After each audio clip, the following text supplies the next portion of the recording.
I'm Carrie Lee Merritt, and welcome back to Meritocracy, where we're here with Sara Patenaude for part 3 of our interview with her. We've talked a little bit about several different topics, but one of the things that I think enough people want to know about is grassroots activism and politics in the South. We are constantly painted in national media as a backwards, very much a red state, horribly conservative area, at least for white people. And I constantly try to push back on that notion because I think the South, and particularly the Deep South, is a hotbed of progressivism, of far left progressivism, for a variety of reasons. But you have been very successful grassroots organizing in the South, in this area particularly. So what is your background in that? What brought you into politics and into organizing? Sure. So my interest in politics really started out around these issues of affordable housing.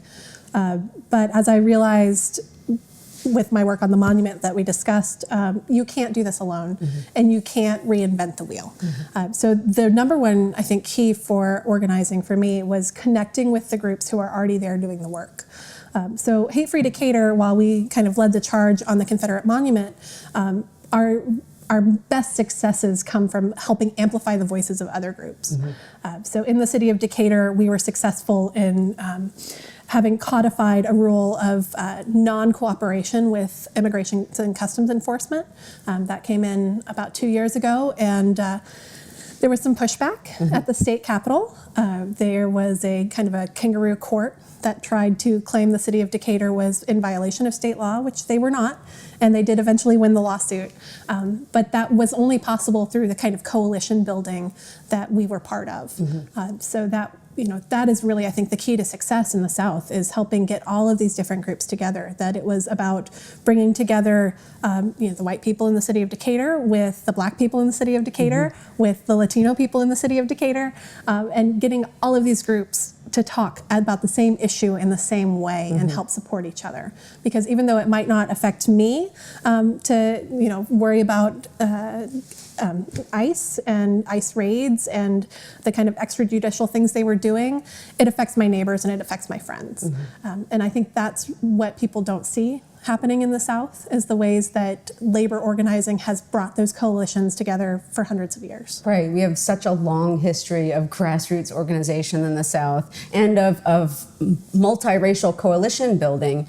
I've said it before that the rest of the nation really needs to hear our story of how people earn civil rights, how incredibly oppressed people, black people mainly, with some white allies, accomplices, whatever, fought back against, everything, systemic white supremacy. And I think one of the things that gets lost when we talk about organizing now and really focus on social media is those, it's that culture from the last few people living from the civil rights movement, right? That culture of knowledge that needs to still get passed down, and that's not necessarily through social media. Right. And I think too, the key is that when we have had the best successes when it comes to civil rights has been when we work in coalition with each other. Whether that be the literal Rainbow Coalition or other kinds of organizing, that we can't do this alone, but we also can't expect other people to do it for themselves. That I feel like it's my role as a white woman, with all of the kinds of race and class privileges that I have, to help lift up the voices of other people who are already there doing the work. Right. And again, this is not just Sara. So many white Southerners feel this way, and we are working to change things down here, but I think there are still a lot of lessons that white allies, accomplices need to learn. What have you learned in the last few years about how to be a good ally or accomplice? I think the number one thing that white people need to learn is how to listen. Because there's a lot of times when you're in spaces that feel uncomfortable, or things are said that make you feel uncomfortable. And I have always been in a position where I've been told to stand up for myself and talk back and hold firm. And that's not the case. There's a lot of times where what I need to do is just stop and hear what's being said and listen to it and ingest it. And, it's an uncomfortable position and it takes practice. Right. But I think that that's the number one thing that white people in the South need to do if we really want to make a difference. Right, and realize that there are some issues that are not our place to say a thing at all. It's just our place to be there and support it and help it, but not to take over, not to co-opt, not to think that we deserve, these kind of front-running positions of every single coalition, right? Yeah, I think about it, a recent event with House Bill 481 in Georgia around the abortion ban. There started being social media posts saying, if you need to travel to another state for an abortion, I will go with you. And it was mostly well-meaning white people who were saying, yes, if I can't travel with you, I can help fund you. Putting this out on social media saying, I want to be somebody who can help. And I think that that's honorable and that's good and it's coming from a good place. But it ignored the fact that there's already an abortion fund that does exactly that work, and it's headed up by women of color. And so people often, I think, white people in particular, want to step in and do something without doing the work to see what's already there. Right. And yes, it feels good and important to be the one in charge, but that's often not the way that you get the most work done. And it's so important, I think, in the Deep South that not only do we support these efforts, but that on the flip side of that we are, as white people of privilege, getting out there and doing the hard work of speaking to the media, of speaking to other white people, right? That's what I've really come to believe as my ultimate mission, is to speak to other white people about our history and what we need to do and what we need to work on and understand to move forward in this country at all. Absolutely. And there's a lot of talk in left-leaning social justice circles about not relying on people of color to educate you. And I think people, well-meaning white people, often think, well, how do I learn then? And there's a wealth of resources that's already being put out there, and that it's our responsibility to go out and find those resources and to talk to other white people about how they got connected or how they learned, and to stop and listen when people of color are talking, rather than going in and commandeering the conversation and saying, please teach me. It feels on the one hand like you're doing the right thing by asking to learn from people of color, but you're actually just asking them to do a lot of emotional labor that isn't right to ask. Right, more unpaid labor, not anything they need. And it is incumbent on white people, if we are ever going to have a true reckoning, a true apology for our role in white supremacy, we've got to do the work. We've got to put in the labor of learning, and learning not only our past, but learning what people need right now. And that's where I think all historians should be involved at a policy level. I agree.